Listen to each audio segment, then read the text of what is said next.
നിങ്ങളുടെ favourite shows ഇനി ഒരിക്കലും മിസ്സാവില്ല. ഇപ്പോൾ C5 കാണും നിങ്ങളുടെ ഫേവറേറ്റ് ഷോ തികച്ചും സൗജന്യമായി. നീ എന്നെക്കുറിച്ച് പറഞ്ഞതൊക്കെ ഞാൻ ക്ഷമിക്കും. പക്ഷേ ഈ പാവത്തിന് വല്ലാതങ്ങ് അവഹേളിക്കണ്ട. അപ്പച്ചി കൊണ്ട് ശ്യാമയുടെ ദേഹത്ത് പൂ വിതറി. ആ സ്നേഹത്തിന്റെ പുറകിൽ എന്താണെന്നുള്ളത് ഞാനും ഐശ്വര്യം കൂടെ ഒറ്റയ്ക്കങ്ങ് സംസാരിച്ച് തീർക്കാം. നീ എന്താ പറഞ്ഞത്? ശ്യാമയെ സ്തുതിച്ചു നിന്നാ എനിക്ക് നേട്ടമുണ്ടെന്നോ? ഇനി അങ്ങനെ തന്നെ വെച്ചോ.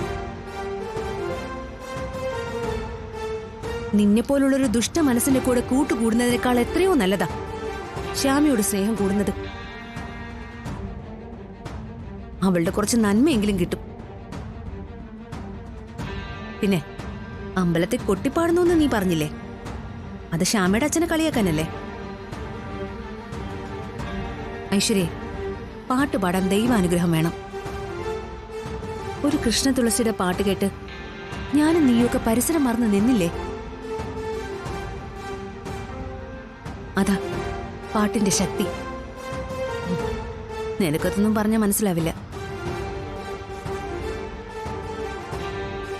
ശ്യാമേ, നീ അമ്മ പറഞ്ഞതുപോലെ ചെയ്താൽ മതി. വീട്ടുജോലി ഞാനും ഐശ്വര്യം കൂടെ ചെയ്യാം. അമൃതയെടുത്ത് ചെയ്യും. നമ്മൾ രണ്ടും കൂടി തന്നെ ചെയ്യും. അമ്മേ, അച്ഛാ, ഇനി ഞാനൊന്ന് പറഞ്ഞോട്ടെ.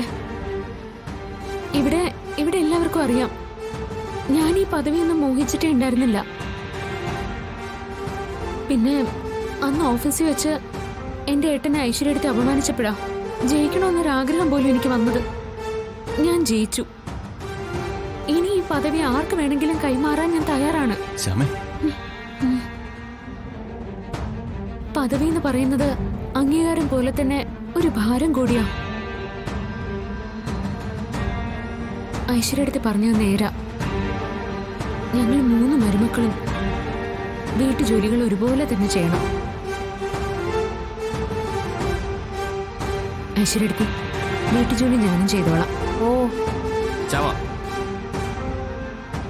ഓരോരുത്തര് സംസാരിച്ച് ഏതുവരെ പോകുമെന്ന് നോക്കി നിൽക്കുകയായിരുന്നു.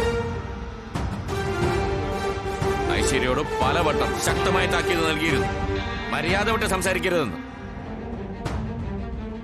ഇനി ഇത് ആവർത്തിച്ചാൽ ഞാൻ അത്രേ പറയുന്നുള്ളൂ. ഇപ്പൊ ഇനി എനിക്ക് പറയാനുള്ളത് ശ്യാമയോടാണ്. ശ്യാമ ഒരു കമ്പനിയുടെ തലപ്പത്ത് നിൽക്കുന്ന ആളാണ്.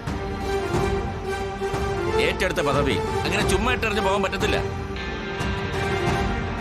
പിന്നെ കമ്പനിയുടെയും കുടുംബത്തിന്റെയും മുകൾ തട്ടിലുള്ള ആളാ ഇപ്പൊ ശ്യാമ.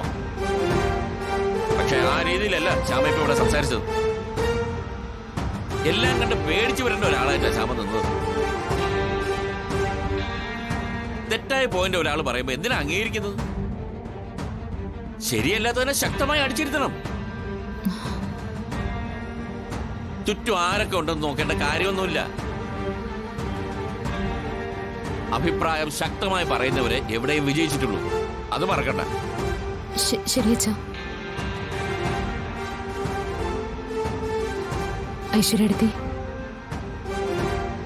ഞാൻ കുറച്ചു നേരത്തെ ചില വാക്കുകൾ പറഞ്ഞില്ലേ, അത് ഞാൻ പിൻവലിക്കുന്നു. ഡൗൺലോഡ് ചെയ്യൂ C5 ആപ്പ്. കാണൂ എല്ലാ എപ്പിസോഡുകളും സൗജന്യമായി.